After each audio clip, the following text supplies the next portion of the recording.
Isa sa pinaka nakakagulat na panaginip. Yung bigla ka nalang sinaksak. Mabilis ang pangyayari, masakit, at kadalasan nakakatakot. Paggising mo, parang totoo pa rin yung kaba. Pero ang tanong, ano nga ba ang ibig sabihin nito? Unang kahulugan, emotional pain o betrayal. Sa totoo lang, ang panaginip na sinaksak ka ay kadalasang konektado sa sakit ng damdamin. Hindi literal na saksak kundi pakiramdam na nasaktan ka ng isang tao. Pwedeng may nagtaksil sa'yo, nagsinungaling o nasaktan ka emotionally. Ikalawa, takot at anxiety. Kung biglaan ang pagsaksak sa panaginip mo, posibleng may takot ka sa totoong buhay. Takot sa problema, sa tao, o sa sitwasyon na hindi mo kontrolado. Parang laging may kaba na may mangyayaring hindi maganda.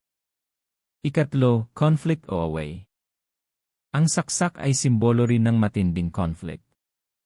Kung may kaaway ka o may hindi ka pagkakaunawaan, posibleng lumalabas ito sa panaginip mo sa ganitong paraan. Ikaapat, self-criticism o guilt.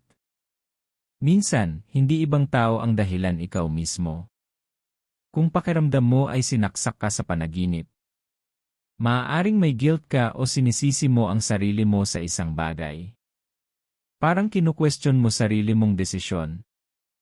Ikalima, depende sa eksena ng panaginip. Mahalaga rin ang detalye.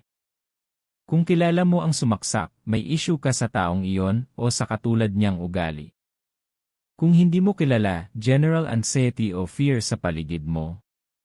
Kung nakaligtas ka, kaya mong malampasan ang problema.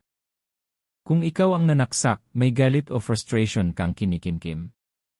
Sa totoo lang, ang ganitong panaginip ay hindi dapat literal na intindihin. Ito ay simbolo ng emosyon, takot, at conflict na nararanasan mo sa totoong buhay.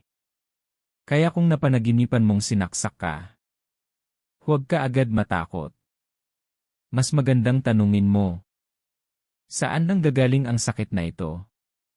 Kung nagustuhan mo ang ganitong klase ng paliwanag, like, share, at subscribe sa Dream Science para sa mas marami pang kahulugan ng panaginip. At ikaw, ano ang nangyari sa panaginip mo? Sinong sumaksak sa'yo? Ay comment mo sa baba.